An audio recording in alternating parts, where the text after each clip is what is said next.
Hi everyone, Chanel, you can wave. It's Saturday, August 12th, 2023. It's my first interview.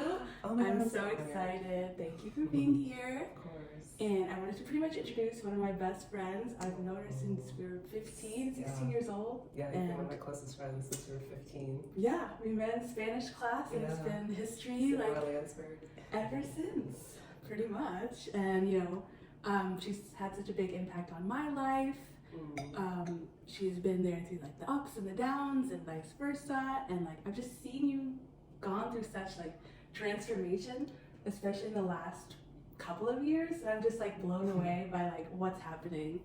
And I thought it would be good to like tap into it because I know you started your spiritual journey way before I did, and so I just want to like pick your brain a bit, and like it's just been beautiful to like witness what I've seen come into your life, So yeah, I just want to see, how you got to where you are now. Yeah. And, what was it like? Because it is kind of like this craziness. If you've never like experienced it, it's just something I never thought I'd ever go through, and then watching you go through. So yeah. Do you want to say anything before we begin? No. Hey viewers. Yeah. Okay, so let's, I guess, start at the beginning a bit. Okay. So can you talk a bit about your own spiritual journey? Like, did you see any signs? Like, were there any like repeating numbers or like vivid dreams? Did you seek it out yourself, or did it like pretty much come rushing towards you in your life, and it was just like, all right, it's time? Yeah. So anything you would like to say? Okay, the beginning of my spiritual journey. Well. Yeah, that's a big question. I think like I've always been a seeking spirit, even as a young child. Like I've always, been intrigued and interested in like religion and ceremony and ritual and spirituality. But obviously a lot of my like beginning experiences were with like traditional like religions, like Baptist church with my father and my stepfather, and going to like Christian churches. So there was kind of always a part of me that knew that like I loved God, I loved spirit, I loved like whatever was out there that I didn't know how to grasp yet. I had a love for that. But what took me away from those things was really like, I guess, the respectability and the moral policing that kind of hampered my own self-expression. Right. One, as like a queer person, and also just like in terms of my interests. Like one of the earliest things I remember being like turned off by the church was I was like visiting my father, and he's like, we live in the South, and I was reading a Harry Potter book, like a thick Harry Potter book, I'm like 10, like this big book. And like someone said to me, like, our church told us like we're not supposed to let our kids read these books because they're like sinful and full of, like dark stuff. Yeah, and magic. Yeah, and I just remember thinking like, this obviously is not for me if it's going to hamper like my imagination and my interest in like magical things. Like, why would you want to clamp down on that? Right. So I kind of was like not into the religion thing, and so and then later, like when I was 20, so like I kind of did like church for a little bit. Like every now and then go to church, and it just wasn't really fulfilling the like spiritual need that I had, the hunger that I had.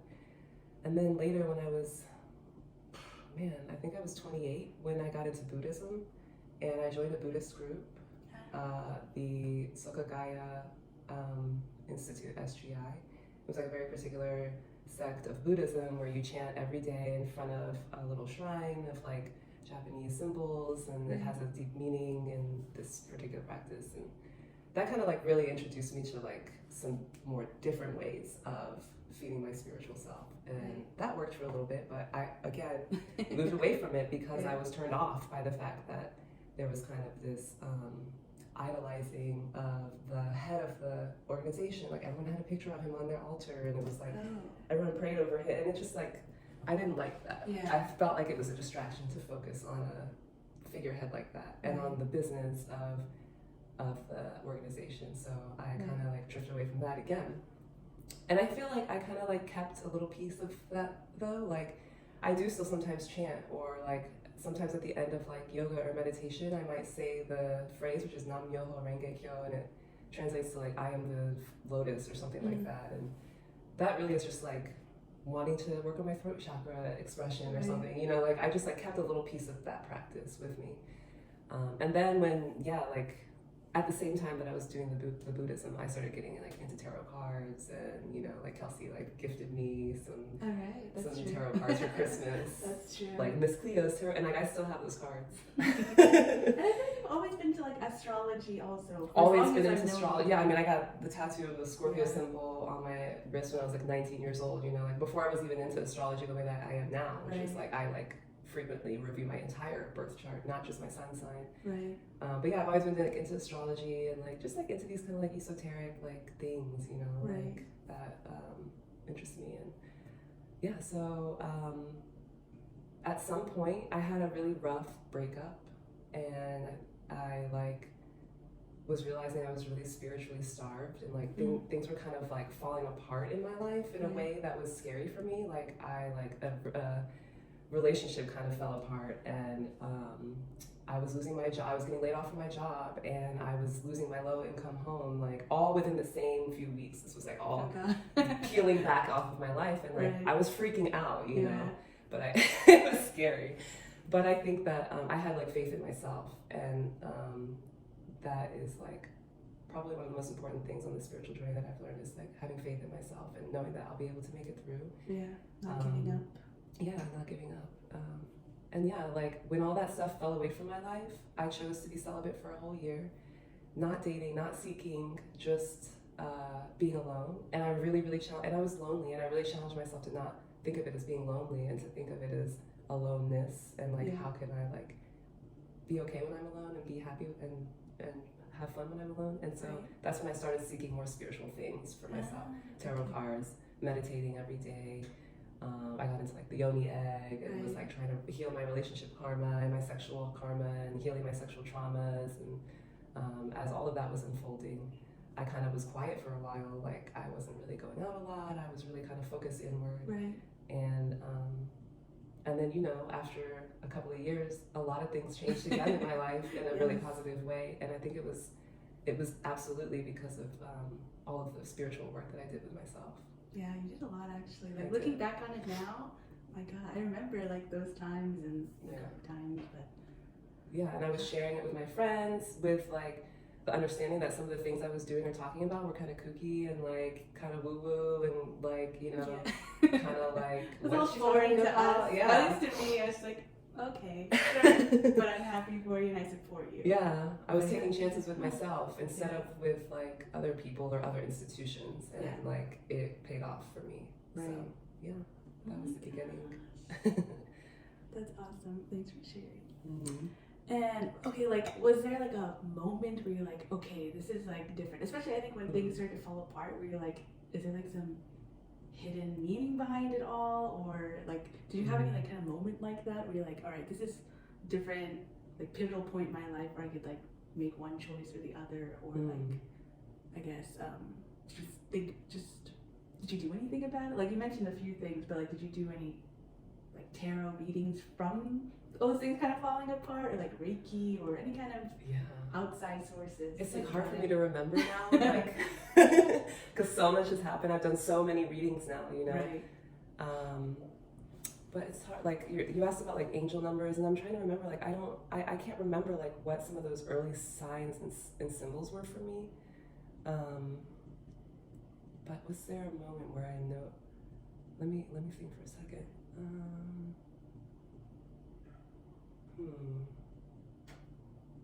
I don't know. I think, to be honest, I feel like when I met who's now my wife, that was a really clear sign to me that I was a different person, and that like what I had like been going through was starting to change the way I moved through the world, and the way that people were. That it was changing the kinds of people who were attracted to me, or who like, and not just like sexually or physically attracted to me, but like attracting who I was attracting was changing. Like that was shifting. I wasn't I think that was probably a big one. It was like a big affirming moment to like meet this great love and to have this really amazing connection, and for me to be able to see it for what it was and not get held up on my past expectations about Right. what like my life was gonna look like or what my love was gonna look like. Like I had let all of that stuff go, and that was like a moment where it was like things are changing for me. I love it. Yeah. I love it more because like I was there in those moments, so I'm just like, what? Like I've seen it all. You were there, yeah. And it's really cute. Mm-hmm. But let's see. Okay, so you did talk a bit like there were some things you had to overcome from your past. I mean, we all have issues, and like, was there like some primary ones that really like bubbled up for you? But I know like you've been doing this for years, so like maybe it just depends on the year, you know? For sure. But was there like some reoccurring themes that you're like, damn, I feel like I really need to heal this and get over this to like really move my life ahead? Yeah. Or whatever you're comfortable sharing. No, I'm like, there's a few things. Yeah. There's a few things. One was being a single mom, like being a youngish single mom. Yeah. I felt like I was kind of letting that affect my confidence, and like the way that I healed that wound in me was through like my spiritual practice, and, which I'm sure we'll get into more. But yeah, what did I have to overcome? My self-confidence issues. I think I had a lot of like low confidence, and I think it's hard, like I don't think it really showed, but it was definitely something I knew about myself, was that I was kind of like lacking confidence in myself, and lacking in the way that like because the reason was because I had questioned like a lot of my choices, like why did I choose, like having a kid is so hard, like why, like I'm so irresponsible that I got pregnant, you know, like I was beating myself up over my choices and not like forgiving myself and realizing that like I could trust myself in making these big decisions and that I had made the right choices. But yeah, I did a lot of like inner child work, you know, like going back to the early stories of myself as a kid. Right. And like thinking about the ways that like people had described me as a child, or like, and like deconstructing those stories a lot through journaling and through meditation, and that like there was a lot, like I'm a child of like divorce. My mom's been married 4 times now, she's on her 4th marriage, divorced 3 times, and yeah, there was just like some dysfunction, I think, that like I felt like I needed to shed and like realize it wasn't like that wasn't my issues, you know, even though I was living through that with my mom. And like my biological father was really absent when I was young because he lived far away. He was in the Marine Corps, so he was busy defending the patriarchal, you know, whatever. My stepfather was a great influence in my life, but he was very strict, and like so I just felt like I had to like do a lot of like inner child work.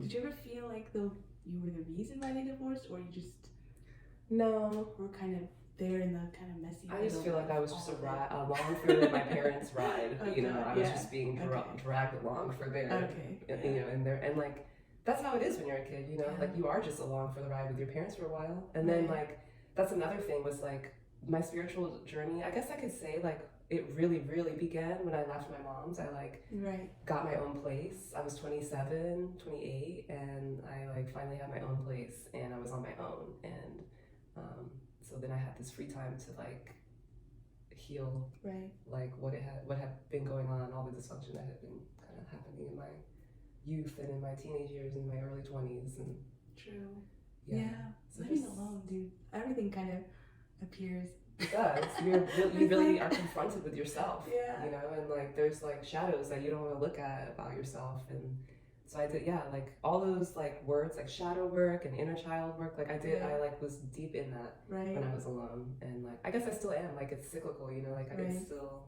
a part of my journey.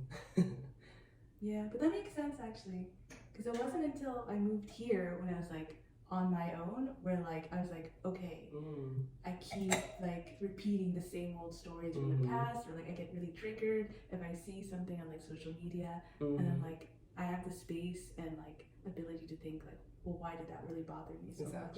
What was going on? Whereas before you're like too wrapped up in whatever, like distracted or Yeah, so alone time. Yes. It's a good thing. It's hard as hell. 100% like it's spiritually healing to be alone and like to like be alone. And like not like alone on your phone or you know like alone with yourself. Yes. And I just did a lot of that, being alone with myself. Like I remember I would come home and like on the weekends Henry would be with his dad or you know and I'm just like in my apartment like well I'm not dating and I'm not like I don't want to go out to a bar and like you know like so what am I gonna do like read the spiritual text I got at the library or you know journal about like my week and like you know where I struggled in my week and like or like journal about what I want to change about this moment in my life and why and yeah so alone time for me is like deeply spiritual time. Right. Yeah. And I feel like you've always like were good about like journaling or at least like getting your feelings out. I've been journaling since I was 9 years old and I'm like a writer for sure. I have like stacks of journals for us. Basically like I haven't kept all of my journals but I have all of my journals from basically starting from 17, 18 and like to now. I love so that. my life is like I like and that's another thing that's actually part of my like spiritual practice sometimes is to reread old journals. Yes. Because it helps me see my thought patterns. You know, like what do I focus on? Where are my areas of struggle? Like that is I'm an archetype, you know, my rising sign is Gemini. Like I communicate to myself a lot and But yeah, that's true. That also I will do that too sometimes and it like really helps like damn like where was my mind at then and like is it still the same or like has it shifted and like what did I do differently so that like if more things come up because it's life what can I do to like change it around. Right. I always recommend journaling but I know that it's not for everybody, you know. I know that not everyone like has the capacity to sit down and journal. Like I love that you do the videos. Like I think that's like, I'm like getting carpal tunnel, you know. Like I should start. I'm like ready to move on to a new medium because. I mean, the scariest thing is that you just turn on your video and then if you don't even know what you're saying, something will come out. Something comes up, yeah. Things bubble up, and that's the same with writing. Sometimes you're like writing about whatever, like today sucked, blah blah blah, and then like something comes up towards the end. You know, it's like okay, this is what I needed to move through me, and like for me, it's been through writing, but I'm starting to get to the point where I need like a different medium. I think because it's very time consuming to do. And I feel like you can really show emotion. Yeah. At least like whenever I type, like I'm not gonna write in caps lock. Like with caps, like typing, you can't tell. Yeah, it's hard. But with video, you can tell like my mood, like if I'm excited or pissed or hurt or you know. So it's crazy. Who would have thought? Like I didn't see like my channel being public and it happening for more than like a couple months. Yeah, I think the same. Like I don't think about my writing being public, but I like lately I'm like I could use this to start writing a book about something. Like there's a lot of like I think so. random memories that I record that I like forgot even happened to me. That I'm like, oh yeah, this is like a story right here. True. Okay, let's see. What did I do right here? Oh, you talked about it a bit, but like. So those moments of like isolation on your journey, it's rough. I know. Like, but like, what did you find most helpful in like trying to not resolve it, but like trying to, I guess, resolve it. Yeah. And like, I know off the top of my head, like being in nature for you is very healing. Journaling you mentioned. Is there anything else like you can think of that really like helped you? Yeah. Yes. Being in nature is like huge for me, huge. And it always has been, but it's not always been like as accessible to me as it is now. Like now I live in a place where I literally walk on my door and there's like 10 trails, you know, within like walking distance. So that's wonderful in like very beautiful nature. But before, you know, I've like grown up in a lot of suburbs and would have to kind of go seek it out. Would have to go like find like nature, or would have to drive 20 minutes, you know, like to, you know, like the park or whatever. But yeah, time in nature is like the biggest for me. Being outside is like huge. And sometimes I'm like literally walking slowly outside. You know, I'm not like outside like I'm not always outside like, you know, like doing like a hard hike. But yeah, that's always been important to me. My moon sign is Cancer, and that's like really important for me to do like embodiment things that like get me in my body. Yoga is like a huge one. Like I started doing yoga in college.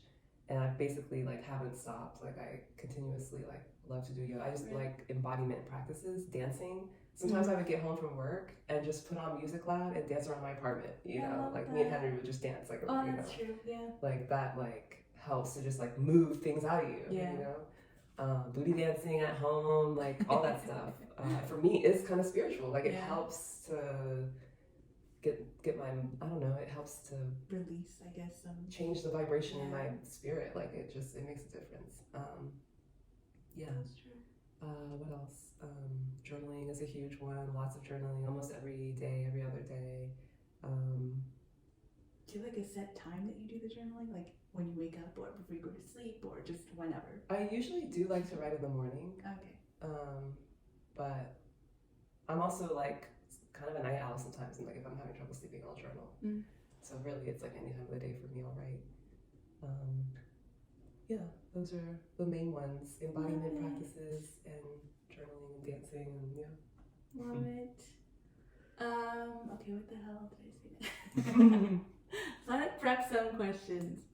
Yeah. And by some I mean I think kind of a lot, but okay, let's see. Was there like a community you found particularly helpful? Like maybe during the beginning stages of your journey, or like maybe now?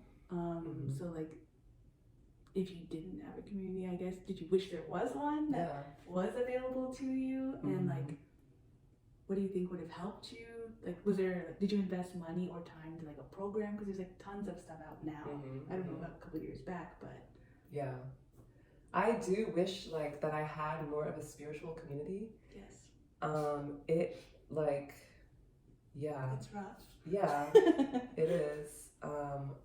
I don't have like a spiritual community. Like my spiritual community is like my family, you know, like we like my wife and my son, like we are like the spiritual community in our home, you know, like we have an altar, and you know, like that is like my community at the, like right now.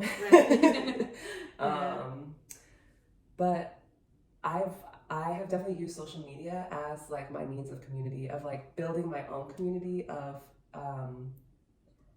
of like voices and opinions in the spiritual community that I like enjoy or connect with, and like, you know, that I feel connected to. So I do feel like it's funny, like I don't have a spiritual community, but I feel like I do have a spiritual like source in some social media that I follow. And like the thing, you know, social media can be problematic though, and like you can't believe everything that you hear and see and on social media, and there's obviously like a lot of like people trying to make money on social media, and that is real.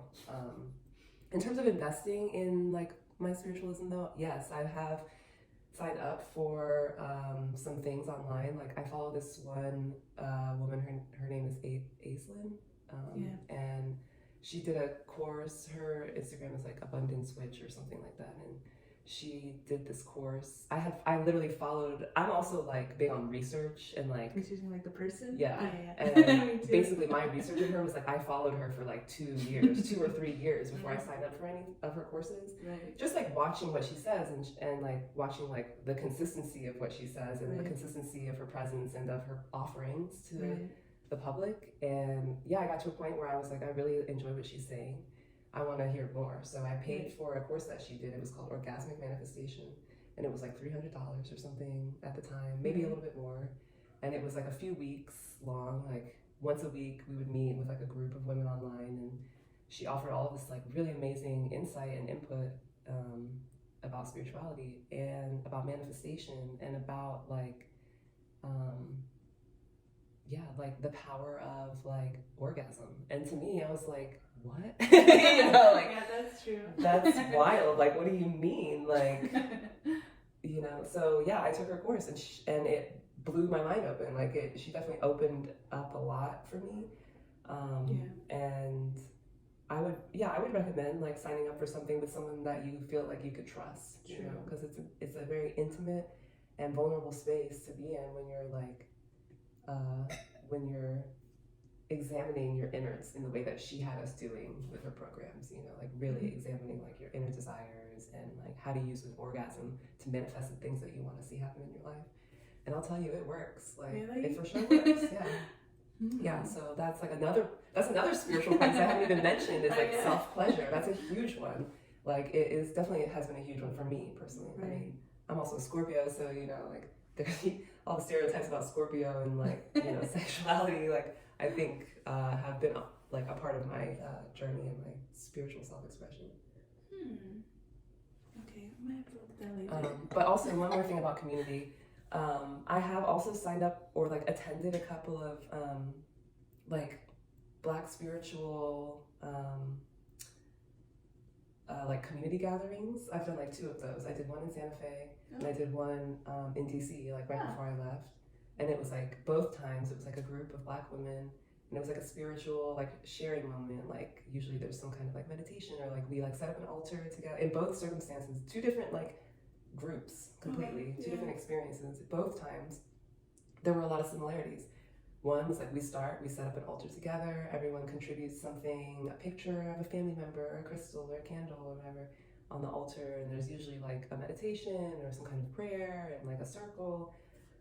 One of them I went to we had like a sound bowls or whatever, like a sound bath, and a lot of like sharing and journaling, writing prompts and like sharing your thoughts. And the last like spiritual community like gathering that I did with Black women was on Juneteenth, and we did like this activity that like I was like, this is gonna be uncomfortable for me, but it was like eye gazing. Like 2 minutes of eye gazing with another woman like that I had just met that day. Like solid 2 minutes of eye gazing, and it's like that could be awkward. I don't know this woman, but like there's like benefits to there's known benefits to all these different types of ceremonial practices, and so I just put my faith in like that and like allow myself to not feel self-conscious or like stupid or like just like lean into it.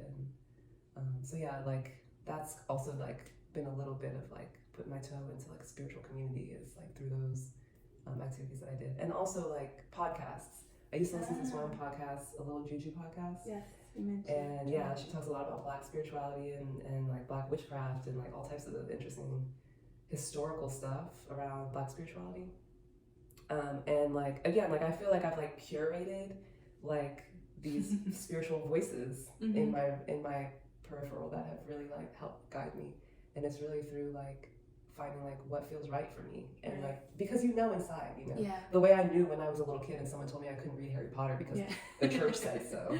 I knew that's bogus. That's stupid. It's like the most popular author in the world. I mean, I'm 10 years old and reading a 500-page book. You should be happy. Like, so like what voices speak to you. Right. That's true. Yeah. That's true. Well, did you ever think or did you ever want to have I guess for me, since I feel like I'm missing that community part big time, especially here where I live. And there's like a part of me that's like, well, maybe you have to be the one to set that up. And then that will attract others. And then you will get that community that you're wanting and like wishing for.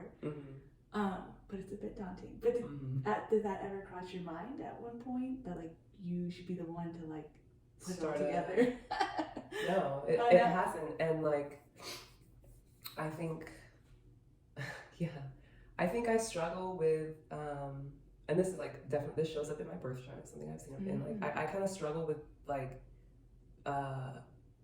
being like the center of attention. Like, I don't really love it. Like, I don't want to be the reason, like, it feels like a lot of responsibility to be the reason that everyone wants to gather around a spiritual practice. Like, or like, I haven't thought about me being the forefront or the face of something, or like the beginning of something, or the one who's gathering. Like it just hasn't occurred to me, and like that again is like a part of like some self-confidence that like I need to work on in terms of like allowing myself. Oh, your GoPro's going off. What? It's just powered down. Why? Oh, maybe because I didn't like touch it. I guess it was like so hot. Oh, is it? Yeah. That's funny. It's burning. Lame. Okay, well the phone's still on. The phone's still on. Yeah, but I've struggled with like the idea of me at the forefront of anything, and I'm finally starting to like break out of that mindset, I think. And, good. Yeah. I mean, yeah, it's a lot of responsibility, as you're saying, Right. too. So it's a bit like, well, I don't know. Yeah, but I don't like, have all the answers. Yeah. And I'm still figuring things out myself. Right. So, you know, that like, and I think that maybe that is actually an admirable quality for someone in a spiritual leadership position to have, because I do get suspicious when I feel like people think they know everything or they think they have all the answers, and that like is another thing that doesn't quite vibe with me. That's true. I even feel like for this YouTube channel, I remember, and I think I recorded some like old footage because I was just like really bothered that day, and I was like, what's really bothering me? So then I'd like record something, and I remember I took like a walk out here by the trail. It was just like, well, maybe you have to be the one to like put yourself out there, and then the right people will be attracted to your channel, and you need to be the one to like step out of that comfort zone. Absolutely. But now I'm just like, oh, okay, yeah, I love YouTube, and like I love just saying whatever the hell's on my mind, and either people relate to it or they don't. But it's vulnerable to put yourself out there like that. Definitely. Definitely. Huh. Okay, I feel like this next question you kind of answered, but maybe you want to say more about it. So your life shifted in many ways over the last few years. Was there like an aha moment? You mentioned that your wife Bethany came to the picture, but I guess what were some other key moments that like led to this big transformation? Definitely having my son was like one. I had him when I was 25, and like that's not really like, you know, like us, like I wasn't like a teen mom or anything, but I was definitely like probably still mentally a teenager. You know? I mean, we did like mentally and emotionally. It was just like a big shift. But having a kid, else had kids, so right? Like that was the thing, was like I was taking a risk because like no one really in my life, like none of my friends or people I knew who were young professionals, no one really had children. I didn't really receive like pushback from people, but I received like comments, you know, like, are you sure like that's what you want to do? And like that was like one of the first leaps of faith for me, was like knowing that this is what I want to do, and this is like the right choice for me. And in the meantime, like supporting people in my life who were not making that choice, you know, and being like totally 100% on board with like the fact that wasn't the life that they would have wanted to choose for themselves. But having a child was one of the first leaps of faith for me, definitely. And also, exploring like my queerness was another big leap of faith. And again, these were like moments where like my self-identity was being transformed literally before my eyes because of like these leaps of faith. Like, yes, parenthood is like the direction I feel pulled to right now, and like not really knowing like why but you know, and like again, like my son's presence in my life forced me to have a lot of alone time, which is what I needed. So like that was you know, pretty huge and monumental in my life, was having a child, and also just like that expression of love for my son. It expanded my heart a lot, and I think my heart was kind of closed from like dating dumb men and being hurt and, you know, feeling self-conscious, and like my heart was like closed a little, and then having a kid made it wide open again, and then like, which also has some issue, you know, like you can't walk around with your heart wide open like that, you know, like, so I still had work to do, but it was cool to know that like there was this experience that expanded me so much. Yeah, I can see that actually. Yeah. It was spiritual having a young child and growing together. Yeah, he's so sweet. Was there anything else, or I don't know. I can't think of anything else, but okay. Well, if you do later on, free.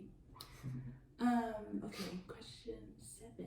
Do you kind of still feel like you're on your journey still? I mean, it's a lifelong thing, but like, are you afraid that like maybe another dark night of the soul will pop up, and you know, things will be back into this chaotic state that the Dark Knight likes to do? Or do you think like now you've kind of surpassed that stage, or have the tools and experience to like overcome something like that? I'm definitely still on my spiritual journey, and like the thing with being on a spiritual journey is like sometimes like things pop up in your life that pull you away a little, pull your attention, you know, like a family member getting super sick, or you know, there's like lots of things that like test your faith and pull you away from maybe like your practice. Yeah. And like, True. Yeah, since being on my like most current kind of spiritual journey, I've definitely like veered away, or like, you know, like a part of my spiritual practice, a lot of it is like meditation every day, journaling, like being in nature, and like I read a lot, like reading spiritual texts. And sometimes I don't have time or energy to do those things. Right. And so, you know, like the lights get dim in my spiritual world a little bit, and then like something will happen that tests your faith, you know, and you're like, wait, you know, you're like, your confidence is knocked, and you know, you're feeling like, so it's still like a journey for me. Yeah. And it's like a journey that I don't really think about a destination much, because I think it's just like a continual awakening that is happening. Right. And every year I feel a little deeper with my like spiritual life. My spiritual self feels a little like more expanded and more full. But yeah, I do still like have dark nights of the soul, and like sometimes it doesn't take much, you know. It's like a big argument with your partner, or like, you know, not getting along like with your family during a trip or something. Like there's things that like test your faith and like test like who you are and how you react to those challenges. Right. But yeah, I do feel more strongly connected to my spiritual self and to source, to the universe, and like having faith in like whatever the universe places in front of me. I know that like I can handle it, especially after things like you know, unexpected pregnancy, and then like losing my job, my home, and my relationship all in the same like week. Like, that's true. Like knowing that I can get through those things, I'm like, oh, we got it. Yeah, I got that's it. True. That's true. Yeah, knowing that, you know, they have your back. It's that self-confidence thing again, like having confidence and faith in my ability to keep moving. True. All right. So could you talk a bit about like what your life is like now? So you're in New Mexico. I know a bit, but like you're involved in some pretty cool like communities out there now. And you know, you're there with your wife, your child. Like I don't know. It's really, to me, really beautiful. Like every time we just talk and I go visit, I'm just like, damn, she's doing it. My life's opened up a lot. So I moved to Santa Fe, New Mexico 3 years ago. I got married to my wife last year. It'll be a year in September. Yay! And I'm going through like another career transition kind of, where I'll be working in nonprofit leadership for an organization that I started out as a volunteer, and now I'm going to be deputy director for an organization called Black Health New Mexico. And I feel like the more you like figure yourself out, the more you're also like attracted to, or things are attracted or coming into your life that like are reflective of your unfolding, of your like almost like reveal. Like it feels like I don't feel like the same person I was like when we met in Spanish class when we were 15, you know. But a part of me does still feel like her, you know. She's still here, but she's like more confident, happy version of myself, you know. But yeah, I live in New Mexico. I work from home. I like get to set my own schedule. I just like filed paperwork for my LLC, so I have my own business now. That will be like my container for like consulting, and like, you know, I was like in the DC grind. Like I was like commuting to DC to, you know, 2 hours, working 9 to 5, Monday through Friday, like not a flexible life. No. Like, and all of that changed not only because the world has changed and the world of working has changed, but also because I've changed a lot. Yeah. And I've changed a lot of the things in my life, and the way that my life is set up has shifted in reflection of like, I think a lot of the inner work that I did. True. But yeah, my life now, like, you know, I am outside a lot. I do a lot. Like I'm in nature a lot. Yeah.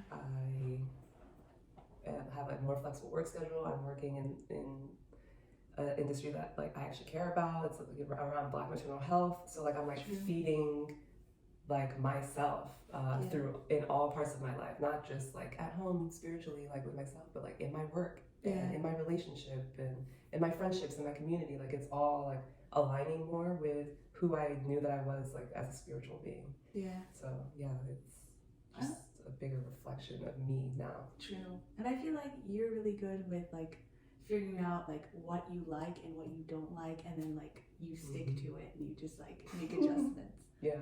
Which not a lot of people do that. Yeah. They just stay in the like kind of misery, and you're just more like, well, that's not really working for me. I'm gonna try something else, or I'm gonna go volunteer and see what happens. Yeah. Yeah. Part of like the spiritual journey has been getting to know myself. Yeah. You know, like literally that's what Right. it's been. It's like, who am I? What do I like? And like, what are the narratives that were told to me that don't actually resonate with who I am? And like, how can I shift those things in my life? And like, right. Yeah. So like, I feel like some people are like, oh, you know, when I like came out at 30 something years old, I was like, I'm with a woman. Like, everyone's like, oh, I would have never imagined blah blah blah. But I always knew that that was in me, you know. And like, but like, we're so heavy with others' expectations, you know, and we're so like weighed down by like the expectations of like society that like how, you know, like I just always knew, like a part of me, the reason I had my son was because I felt in my soul, I was like, this might be one of my only chances to have a child. Like, I don't know, I don't see myself having the traditional life of like, I'm gonna marry a guy and we're gonna live in the suburbs and we're gonna have a couple kids. It just like, I wasn't seeing that for myself, and I didn't know what I didn't know what my life was gonna look like. But I just could feel that I wouldn't have been happy in like the more traditional stories and the more traditional expectations that were kind of placed on me. So I just walked away from them and like, yeah. Okay, now I feel like there's alarm bells in my head. Yeah. But yeah. I mean, like, so much about like the American dream is like a marketing scheme. It feels like, you know, true. It's like, this is how it should be done. And then I don't know. I've always been someone who's questioned what like the way things are done. Like that's just that's always who I have been. Like, but why? You know, like that Gemini rising in me. But why? You know.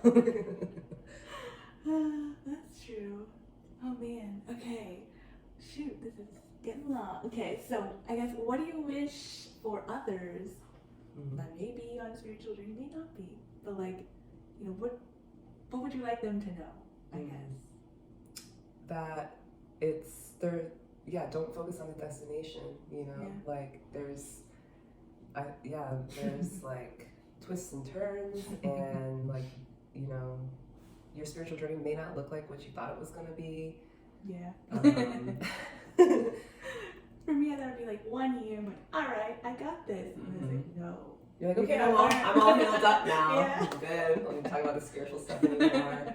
Yeah, like it doesn't stop. It's a journey, and like you have to respect the journey, and like that was one thing that I remember like telling myself when I was having those moments of aloneness, like sitting in my apartment by myself on a Saturday night, like you have to respect this part of your life right now, and that like you have this alone time, and like what are you gonna do about it? What are you gonna fill this time with, and how are you gonna like, just remember you're on a journey, and like